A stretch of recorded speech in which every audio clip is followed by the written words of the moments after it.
Assalamualaikum warahmatullahi wabarakatuh. Perkenalkan nama saya Pasha Faruzani Lukiana dengan NIM 230512141136. Jadi pada kesempatan kali ini saya akan menjawab beberapa soal yang telah diberikan oleh Bapak Bonda sebagai tugas UAS testing dan implementasi. Jadi soal yang pertama itu, jika sebuah sistem informasi inventaris itu mengalami penurunan performa setelah melakukan update, apa saja kemungkinan penyebab masalah dan susun langkah sistematisnya.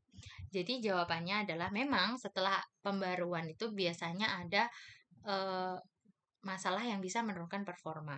Penyebab umumnya itu biasanya dari query yang lambat akibat perubahan struktur database atau indeks yang hilang, kemudian konfigurasi sistem yang tidak sesuai, terutama adalah memori, change parameter DB database, kemudian keterbatasan infrastruktur seperti disk I/O lambat dan juga jaringan, serta yang terakhir adalah aplikasi update menyebabkan memory leak atau logikanya berubah. Jadi untuk penyelesaian atau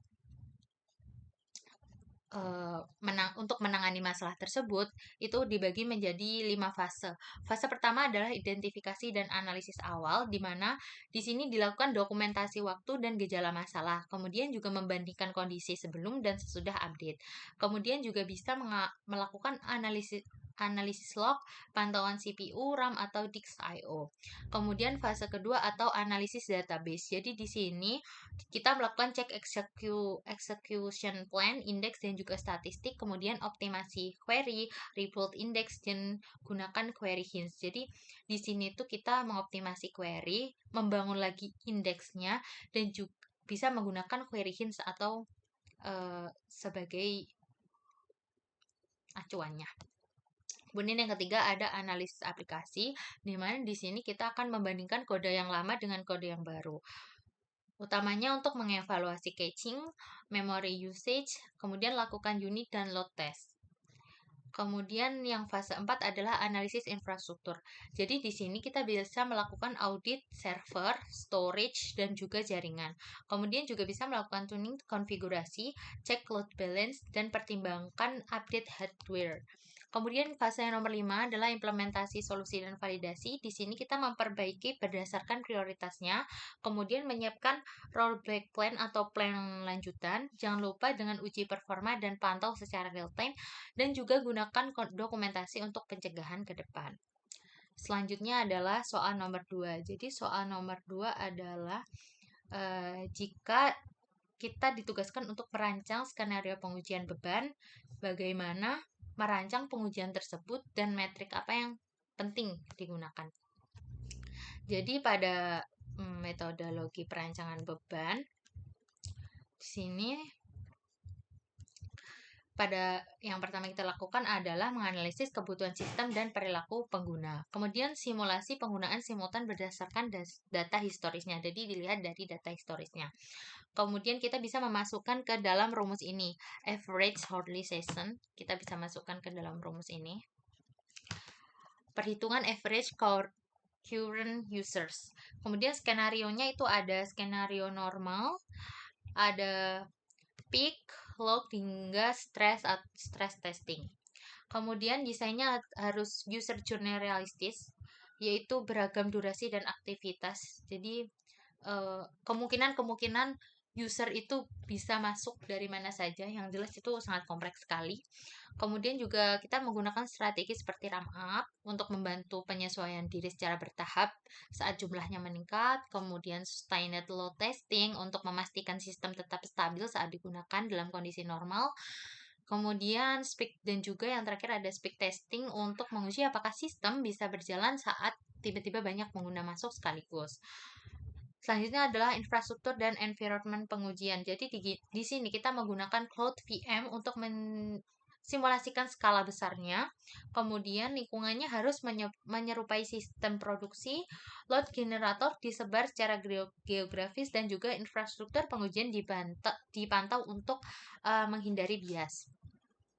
Selanjutnya adalah strategi eksekusinya.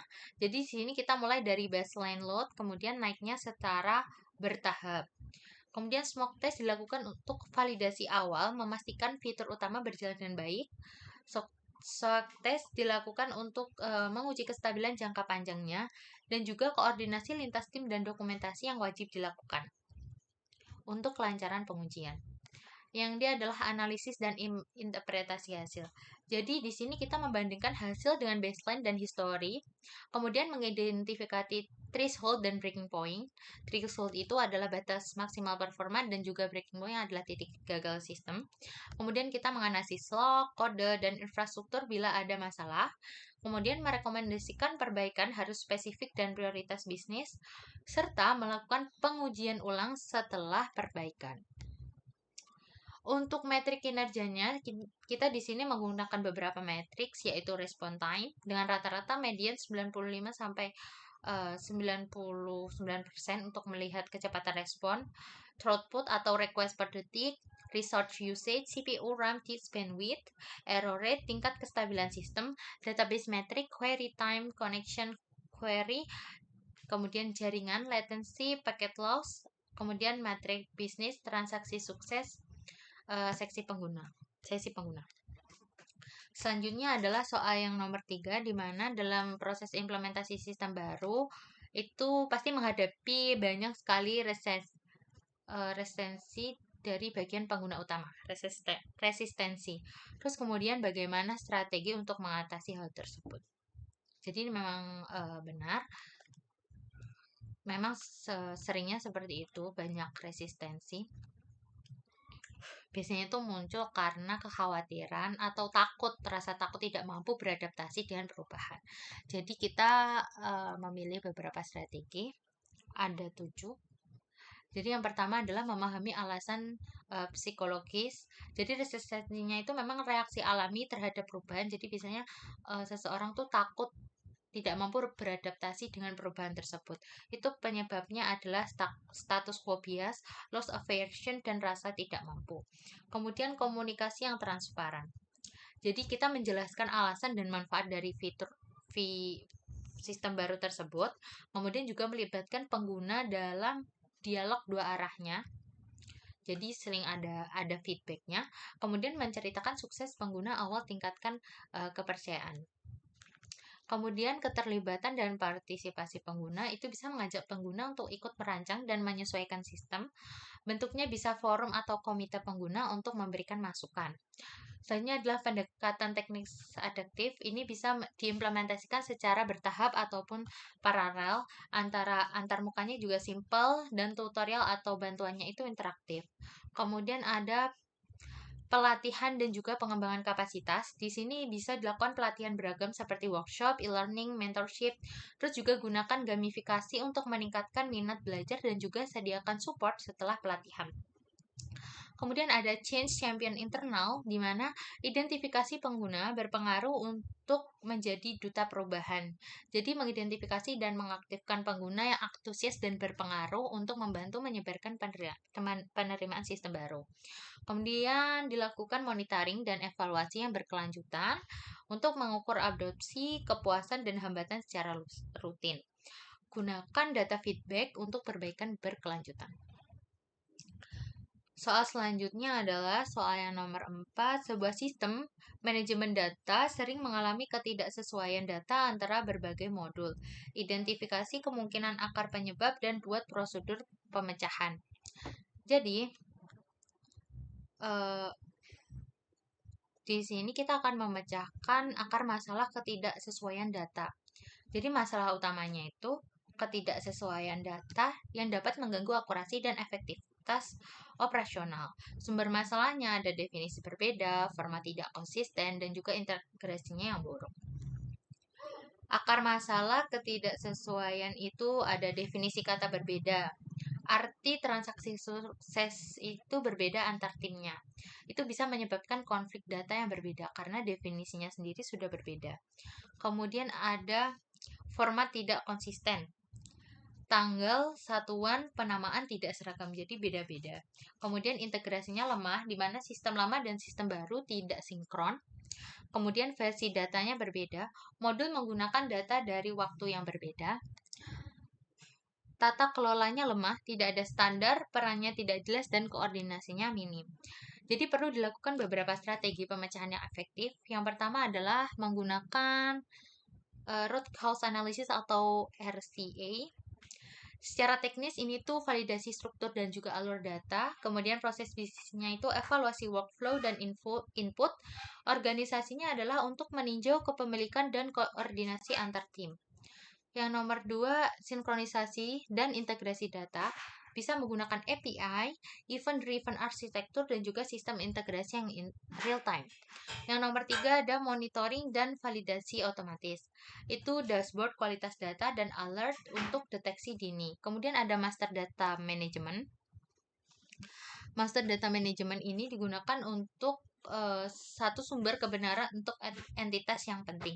Selanjutnya ada change data capture atau transfer data antar sistem tanpa mengganggu performa. Selanjutnya adalah strategi pencegahan jangka panjang, itu ada tata kelola, atur kebijakan, peran, dan juga SOP data. Kemudian ada audit berkualitas data berkala, itu bisa mengecek akurasi, kelengkapan, dan waktu update. Kemudian ada framework konsisten modern, yaitu yang cocok untuk cloud dan juga mobile apps.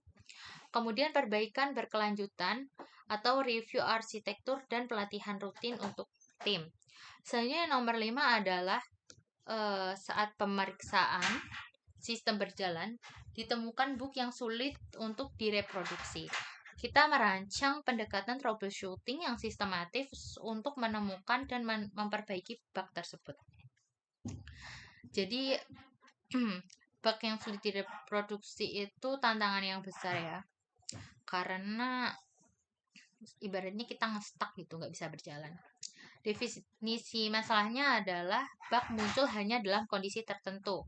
Ini tuh disebabkan oleh risk condition, beban tinggi, dan juga konfigurasi unik, memory leak, dan lain-lain. Termasuk kategori handbook atau berubah saat diamati. Kemudian untuk karakteristik bug yang sulit direproduksi ini tuh munculnya tuh hanya pada beban tinggi atau sistem yang spesifik, sulit dilacak karena bersifat intermittent, sering terjadi pada trading, state rusak, atau lingkungan runtime yang kompleks. Kemudian langkah sistematis untuk troubleshooting sistematis itu yang pertama pengumpulan data komprehensif, logging detail, mencatat waktu, ID sesi, kondisi sistem, dan juga mendokumentasikan tindakan pengguna dan versi software. Kemudian investigasi berbasis hipotesis, membuat dugaan berdasarkan pola bug, uji secara terkontrol untuk menyaring penyebab. Kemudian yang ketiga, monitoring real time dan tracing, bisa menggunakan JGUT, Zipkin, atau APM tools, analisis alur permintaan, query lambat, hingga penggunaan memori. Selanjutnya bisa teknik debugging lanjutan, yaitu kode instrumentation tanpa deploy ulang. Toolsnya bisa menggunakan file create, address sanitizer, thread analyzer. Kemudian bisa menggunakan kolaborasi dan dokumentasi. Membentuk tim lintas fungsi, ada developer, QA, DevOps, bahkan user business. Menggunakan war room, 5 whys, and fishbone diagram. Kemudian bisa mendokumentasikan bug, penyebab, solusi untuk referensi masa depan. Untuk pencegahan jangka panjangnya bisa menerapkan pengujian lanjutan seperti property based testing, fuzz testing, chaos engineering. Kemudian code review fokus pada error handling dan consecurity. Lakukan postmortem untuk setiap bug besar dan juga investasi pada infrastruktur observability, alat debugging canggih, dan juga teknik troubleshooting. Selanjutnya adalah pertanyaan nomor 6. Jadi di sini ada kita akan melakukan evaluasi terhadap sistem informasi dan kita membuat 5 indikator kinerja utama atau KPI, Key Performance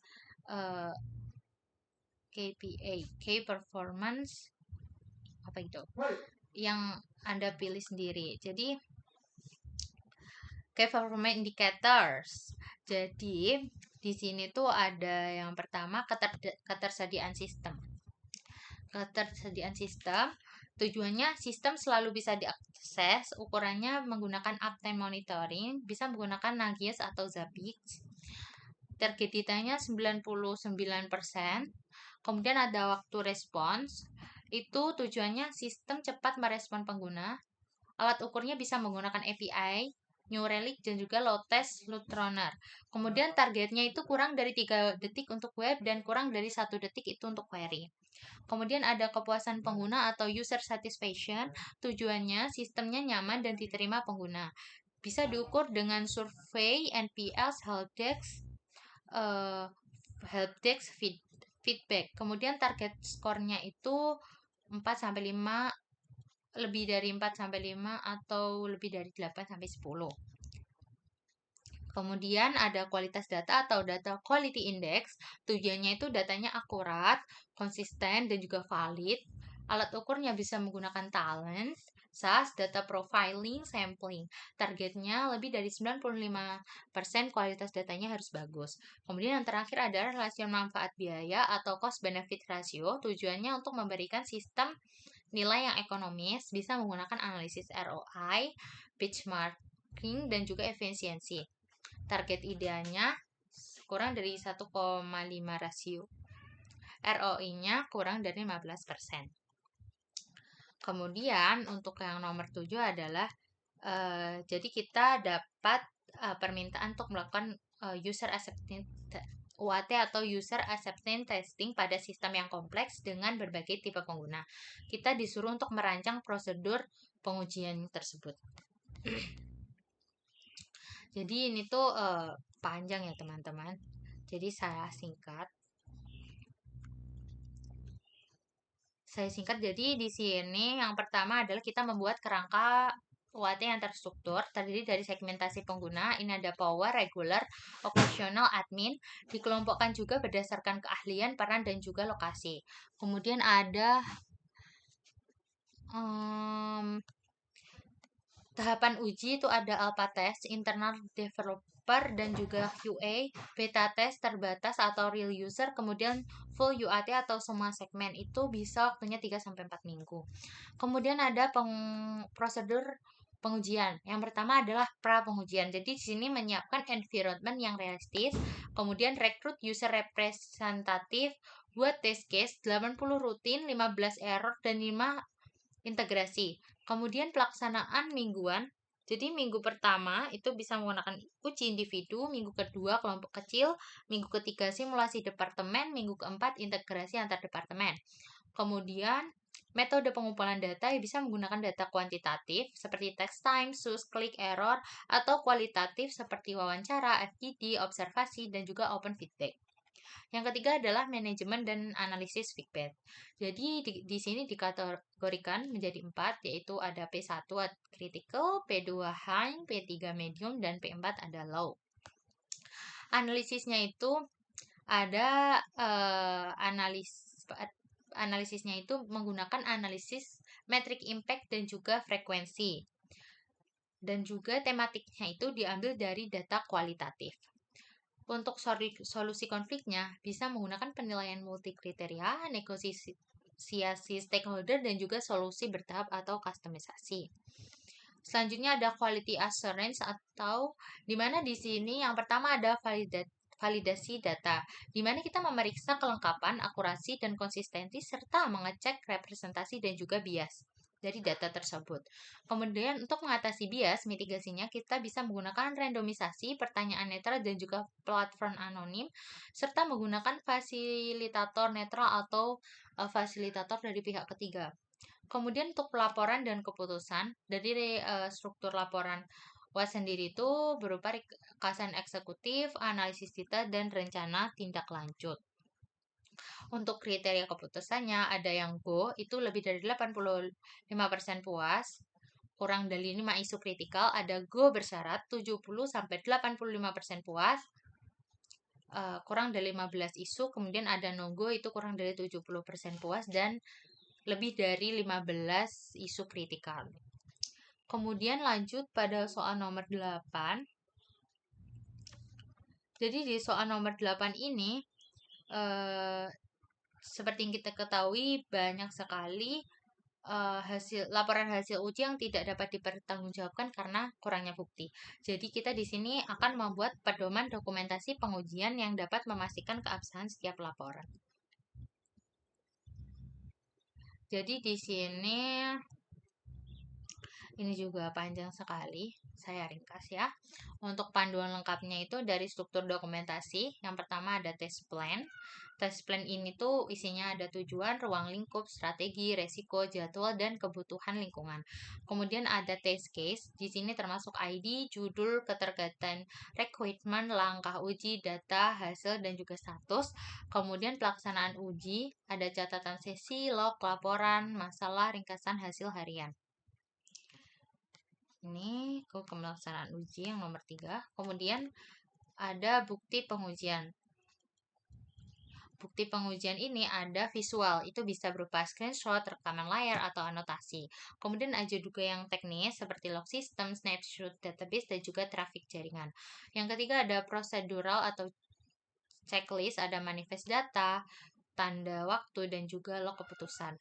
Yang ketiga ada validasi bukti. Jadi di sini kita harus tetap memvalidasi bukti yang otomatis bisa menggunakan hash, tanda tangan digital, timestamp.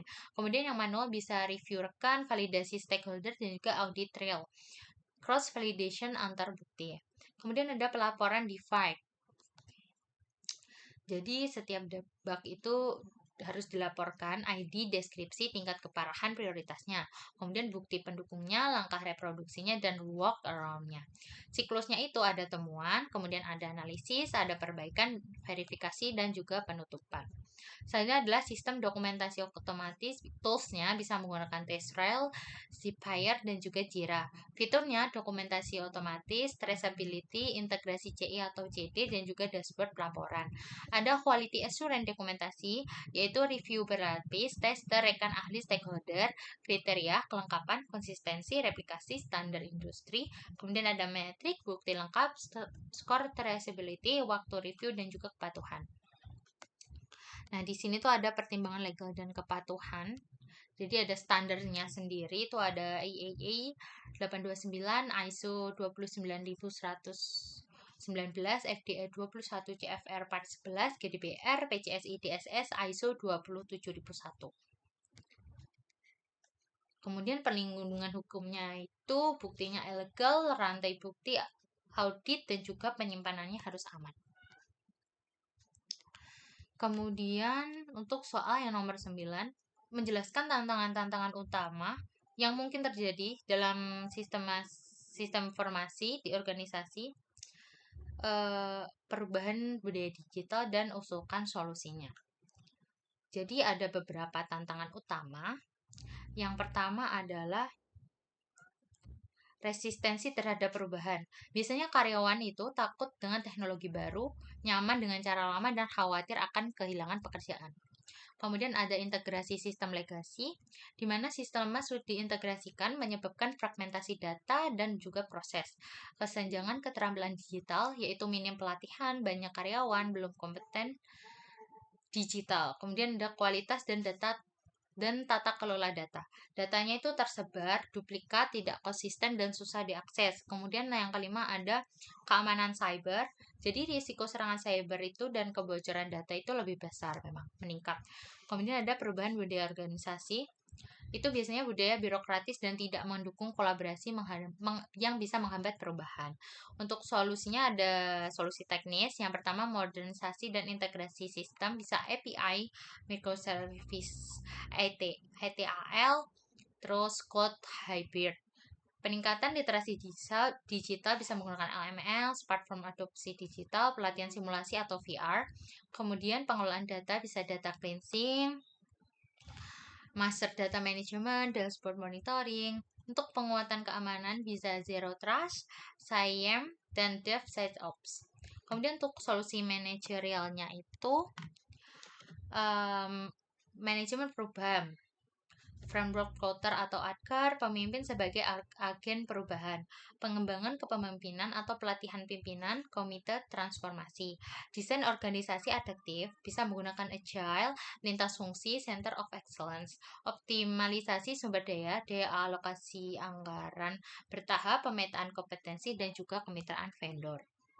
Kemudian yang terakhir, yang nomor 10 adalah kita membuat analisis tentang bagaimana teknologi baru, bisa AI atau cloud computing yang dapat mempengaruhi proses pengujian dan implementasi sistem informasi serta tantangan yang mungkin dihadapi. Jadi memang benar seiring dengan perubahan zaman pada saat ini memang sering berjalan adalah AI dan cloud computing seringnya. Tapi masih ada yang lain juga, ada big data dan lain-lain.